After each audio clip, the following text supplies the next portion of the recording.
하나님 말씀 함께 보겠습니다. 마태복음 14장 22절부터 33절 말씀입니다. 마태복음 14장 22절부터 33절 말씀 우리 한 목소리로 봉독하도록 하겠습니다. 예수께서 즉시 제자들을 재촉하사 자기가 무리를 보내는 동안에 배를 타고 앞서 건너편으로 가게 하시고 무리를 보내신 후에 기도하러 따로 산에 올라가시니라. 저물매 거기 혼자 계시더니 배가 이미 육지에서 술이나 떠나서 바람이 거스름으로 물결로 말미암아 고난을 당하더라. 밤 사경에 예수께서 바다 위로 걸어서 제자들에게 오시니 제자들이 그가 바다 위로 걸어오심을 보고 놀라 유령이라 하며 무서워하여 소리지르거늘 예수께서 즉시 이르시되 안심하라 나니 두려워하지 말라.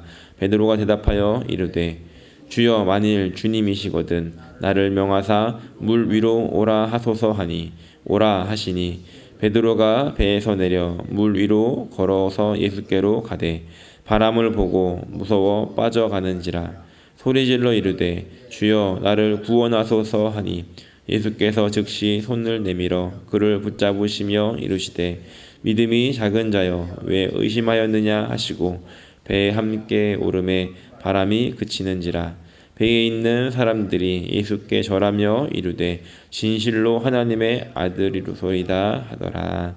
아멘. 저는 오늘 이 말씀을 가지고 풍랑 속에서라는 제목으로 함께 말씀을 나누고자 합니다.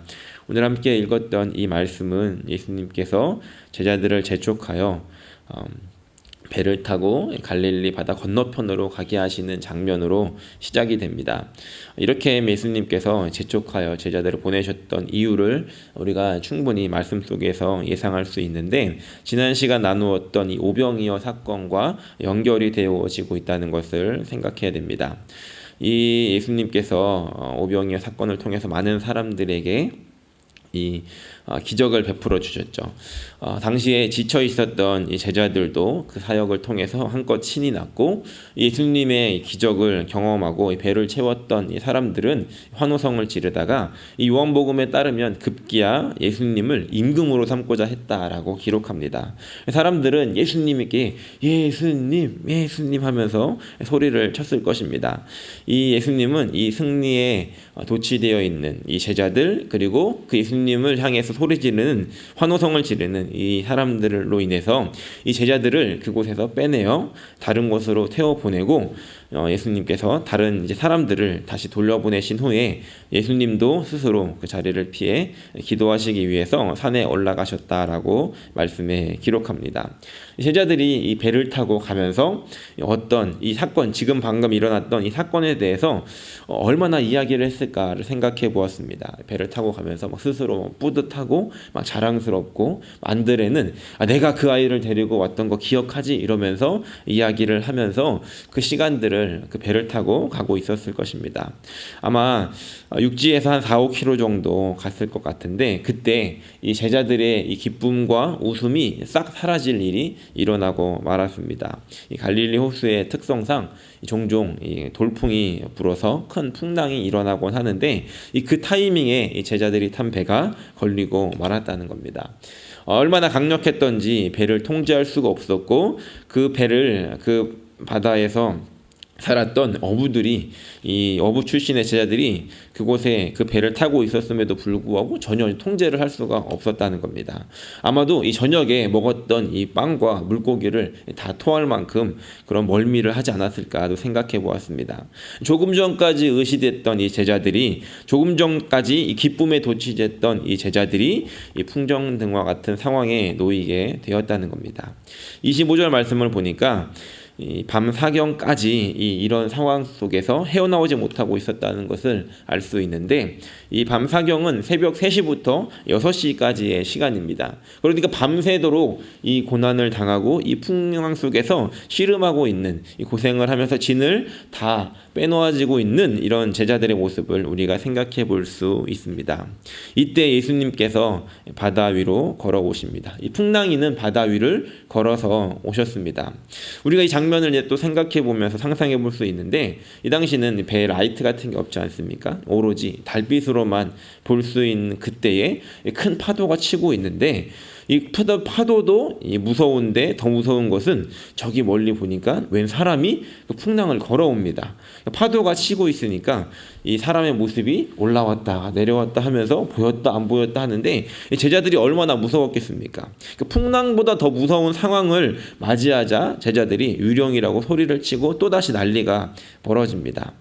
때때로 하나님께서는 사람들에게 이러한 상황들, 이러한 풍랑을 허락하실 때가 있는 것 같습니다. 이 풍랑을 만난 이 배는 어떤 한 개인일 수도 있고 또 이 마태복음이 쓰였을 당시에 이것을 읽었을 이 독자들을 고려하면 이 교회 공동체, 이 배를 이 교회 공동체로 해석할 수도 있다는 겁니다. 뭔가 잘 되는 것 같았는데 뭔가 성공적이라고 생각하고 있었는데 하나님께서는 이 풍랑을 허락하심으로 인해서 우리의 높아진 마음을 겸손하게 하실 때가 있습니다. 그런데 이 풍랑을 허락하시는 것은 어떤 우리 높아진 마음으로 인한 어떤 징벌 아니면 어떤 예수님 하나님께서 너 그 마음을 내가 낮춰주겠어라고 하는 이런 것이 아니라 그 상황 속에서도 우리는 또 다른 은혜를 경험할 수 있는 시간이라는 것을 알아야 합니다. 오늘 이 본문 속에는 이 풍랑 속에서 나타나신 예수님께서 제자들에게 하셨던 말씀 세 가지가 기록이 되어 있습니다. 오늘 말씀은 이 세 말씀을 통해서 간단히 살펴보면서 오늘 우리에게 주시는 은혜를 나누고자 합니다. 먼저 첫 번째 말씀은 27절에 기록하고 있습니다. 함께 읽어보겠습니다. 예수께서 즉시 이르시되 안심하라 나니 두려워하지 말라. 아멘. 예수님께서 그 풍랑 가운데 나타나셔서 소리를 지르고 있는 제자들을 향해서 말씀하셨던 것은 바로 안심하라 나니 두려워하지 말라라는 말씀이었습니다. 풍랑 속에서 밤새 고생하고 있는 제자들에게 예수님께서 찾아오셨습니다. 우리가 이 장면을 다시 생각해 보면 예수님께서 지금 이 바다 한복판에 있는 제자들을 찾아오셨다는 겁니다. 예수님은 풍랑을 만난 우리에게도 찾아오시는데 그곳이 바다 한복판이든 아니면 하늘 끝자락이든 그것이 병원이든 일터이든 어디가 되었든지 상관없이 예수님께서는 그 풍랑을 만난 우리들을 그냥 두시지 않고 직접 찾아오시는 분입니다. 그리고 말씀하십니다. 안심해라 나니 두려워하지 말아라. 27절에 즉시 이르셨다라고 하면서 이 급박한 표현을 한 번 더 기록하고 있습니다. 예수님께서는 우리를 그냥 두시지 않고 찾아오셔서 놀라는 우리를 안심시키면서 우리에게 나다라고 말씀하셨다는 겁니다. 예수님께서 나니 두려워하지 말라라고 하는 이 나다라고 하는 말씀에는 더 깊은 많은 의미들을 포함하고 있습니다. 광야에서 양을 치고 있었던 이 모세에게 하나님께서 어느 날 나타나신 후에 이 모세를 애굽으로 가서 이제 백성을 구원할 사명을 주십니다. 그때 모세는 하나님께 이 백성에게 나아갈 때 그들이 누가 나를 너에게 보냈냐라고 그렇게 물어볼 것인데 그때 나는 누가 나를 보냈다고 해야 되는지, 즉 당신이 누구라고 대답해야 됩니까? 라고 하나님께 물었을 때 하나님께서는 모세에게 나는 스스로 있는 자다라고 대답하십니다. 이 스스로 있는 자다라는 것은 우리말로는 이렇게 번역을 해놨는데 원래 말 뜻을 보면은 나는 나다라는 것이었습니다. 우리가 이 말씀을 조금 더 생각해 보자면 하나님께서 하나님을 나를 누구라고 해야 될까라고 하셨을 때 하나님이 나는 라고 하신 후에 이 세상에 어떤 것으로 표현될 수 없었다는 것을 아셨다는 것이죠. 그래서 하나님이 하나님을 대답하실 때 나는 나다라고밖에 대답할 수가 없으셨다는 겁니다. 다른 어떠한 설명이 되지 않는다는 것입니다. 하나님을 다른 어떤 것으로 설명할 수가 없었다는 겁니다. 마찬가지로 이 예수님께서 이 정신이 혼미해져 있는 이 제자들에게 나타나셔서 하셨던 말씀은 무엇이었냐면 나다라는 것이었습니다. 그 예수님을 제자들은 이미 알고 있었죠. 그런데 예수님께서 나타나셔서 누구입니까? 라고 하는 이 질문에 나다라고 말씀하시면서 그러니 이제 안심하고 두려워하지 말라라고 말씀하십니다. 혹시 오늘 이 어려운 풍랑의 시기를 지나고 계신 분이 계시다면 이 풍랑이 혼자 이렇게 외롭게 지나고 있는 것 같은 마음이 드신다면 또 이 풍랑을 내가 이렇게 만났는데 이러다 내 인생이 끝나는 것이 아닌가라는 생각이 드시는 분이 계시다면 오늘 이 말씀이 귓가에 들려지기를 소원합니다. 그것이 어디가 됐든지 어떤 상황이 됐든지 예수님께서는 찾아오시고 그 이후에 나다 내가 왔다 너가 어딜 가든지 내가 그냥 두지 않고 너를 찾을 것이고 내가 함께할 것이다 라고 말씀하시는 이 하나님의 말씀이 오늘 저와 여러분들의 마음 가운데 새겨지게 되시기를 예수님의 이름으로 간절히 축원합니다. 두 번째로 하신 말씀은 29절 말씀입니다. 함께 29절 말씀 함께 읽겠습니다. 오라 하시니 베드로가 배에서 내려 물 위로 걸어서 예수께로 가되. 아멘. 두 번째로 하신 말씀은 오라 하는 것입니다. 첫 번째 예수님께서 나다라고 말씀하셨을 때 베드로는 묻습니다. 정말로 주님이시면 나를 이 물 위로 오라고 하십시오 라고 예수님께 말하고 있습니다. 이 베드로의 이 반응, 왜 베드로는 예수님에게 갑자기 물 위로 걸어오게 해달라고 말을 했을까요?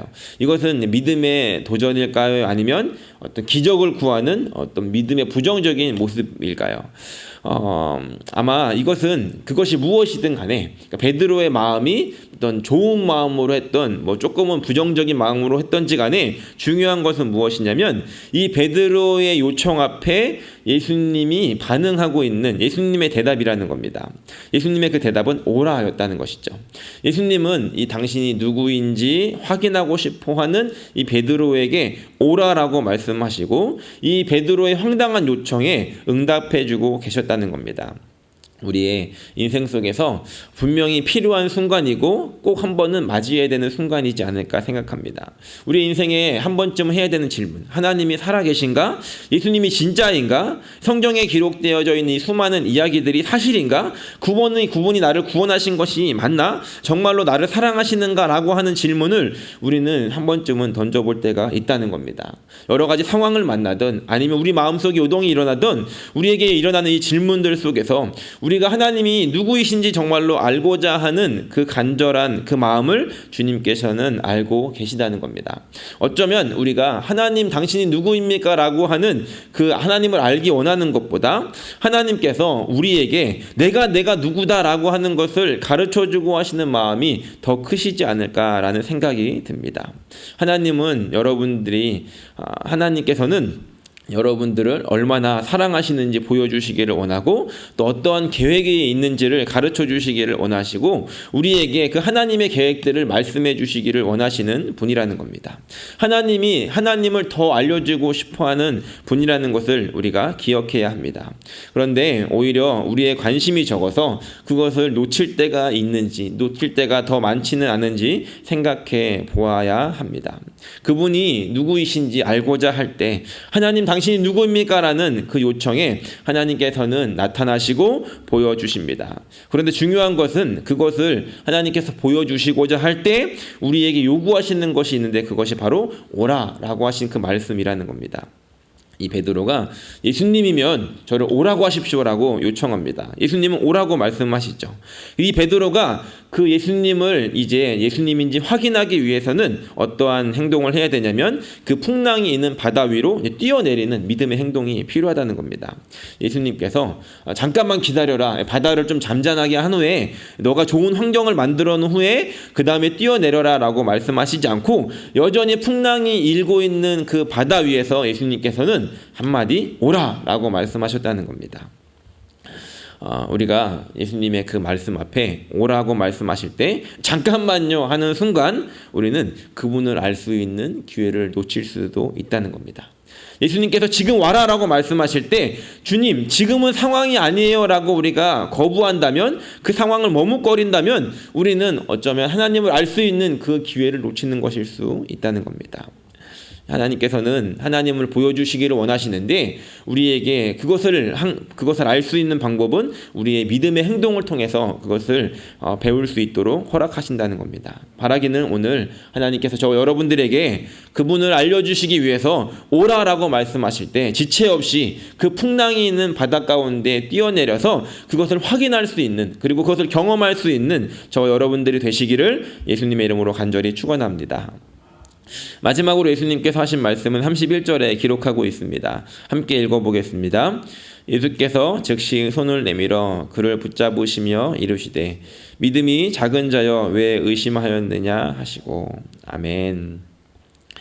이 베드로의 이 믿음의 도전은 성공적이었습니다. 풍랑이 있는 바다로 뛰어내렸죠. 그리고 걸어가는데 놀라운 것은 바다가 풍랑이 있는데 그곳을 걸어가고 있었다는 겁니다. 그런데 우리가 또 한 가지 이것을 통해서 보는 것은 우리가 믿음으로 어떤 일들을 시작했을 때 그리고 믿음으로 이제 걸어갔을 때 호기 있게 시작을 했지만 우리의 이 연약함들은 그 믿음의 길을 걸어가다가 주위에 일어나고 있는 여전히 이 바뀌지 않고 있는 그 상황을 보게 될 때가 있다는 겁니다. 우리의 믿음은 언제든지 연약해질 수 있다는 것이고 우리의 시선을 그 믿음의 눈으로 예수님을 바라봤을 때는 그 믿음의 역사들을 경험하게 되지만 우리가 그 예수님께 맞췄던 하나님께 맞췄던 그 시선을 다른 데로 돌리는 순간 우리의 믿음은 연약해지고 그 순간 믿음을 놓치게 되어지게 됩니다.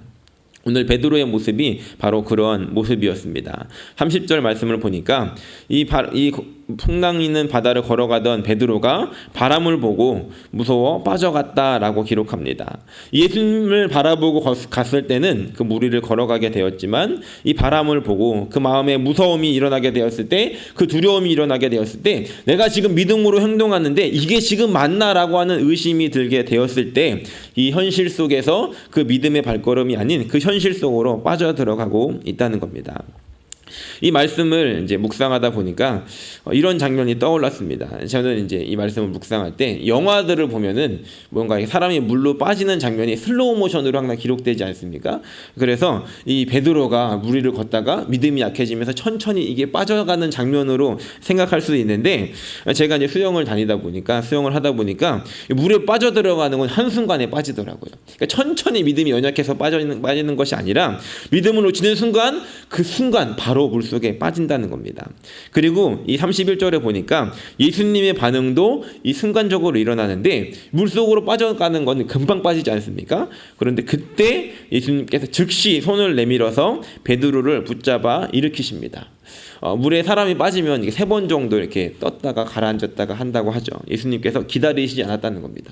베드로가 물에 빠졌다가 첫 번째 올라왔을 때 왜 의심해? 라고 하시고 그냥 놔두시고 두 번째 다시 올라왔을 때 다시 한번 나에게 믿음을 보이겠느냐라고 말씀하시면서 3번을 기다리시고 지체하신 것이 아니라 물에 빠져가는 그 즉시 예수님께서 손을 내밀어서 그를 붙잡으셨다는 겁니다. 그리고 그를 먼저 붙잡으신 후에 물으십니다. 믿음이 작은 자여 왜 의심하였느냐라고 하며 이 베드로에게 다시 한번 일깨워 주십니다.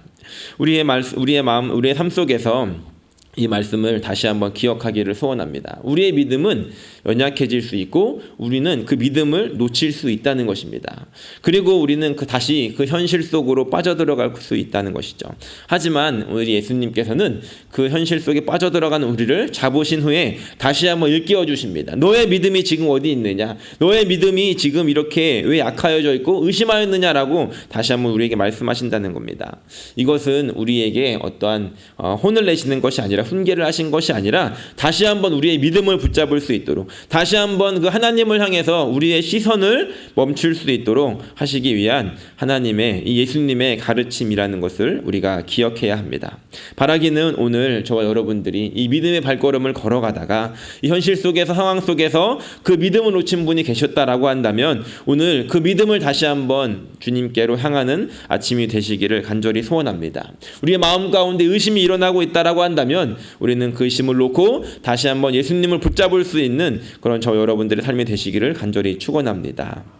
이제 그 베드로를 물에서 건져내신 후에 32절을 보니까 배에 함께 오름에 바람이 그치는지라 라고 기록합니다. 예수님께서 나타나신 순간 그 제자들이 예수님을 만났던 그 순간 풍랑이 잠잠해졌던 것이 아니라 베드로가 그 무리를 걸어가고 빠졌다가 다시 건져내는 그 모든 일들을 마친 후에 이제 그 배에 예수님이 함께 오르셨을 때 비로소 바람이 그치게 되었다는 것입니다. 우리가 예수님을 향해 이런 마음이 날마다 있기를 소원합니다. 우리의 마음 가운데 예수님이 함께 하시는 것, 우리의 삶 가운데 예수님이 함께 하시는 것들을 우리가 깨닫는 순간 그 바람이, 그 풍랑이, 그 시험들이 그치게 되어진다는 것입니다. 33절을 보니까 이렇게 기록합니다. 배에 있는 사람들이 예수께 절하며 이르되 진실로 하나님의 아들이로소이다라고 이렇게 이 제자들이 고백합니다.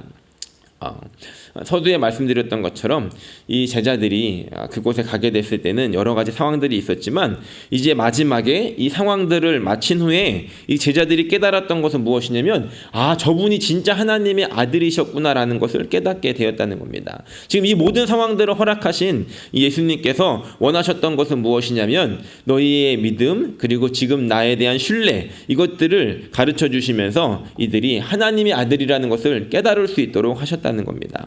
바라기는 오늘 우리의 삶 속에 이런 풍랑이 일어나게 됐을 때 우리가 그 시간들을 거쳐나가는 과정을 통해서 하나님이 말씀하시고 가르쳐주기 원하시는 것은 하나님이 어떤 분이신지 우리의 믿음이 더 성장해져가고 하나님을 더 알아가고 그것으로 말미암아 하나님께서 우리의 믿음을 키우시기를 원하시는 그런 놀라운 계획들이 있으심을 기억하면서 오늘 우리의 삶 속에 일어나는 그 모든 일들 믿음의 발걸음으로 함께 감당해 나가는 저 여러분들이 되시기를 예수님의 이름으로 간절히 축원합니다.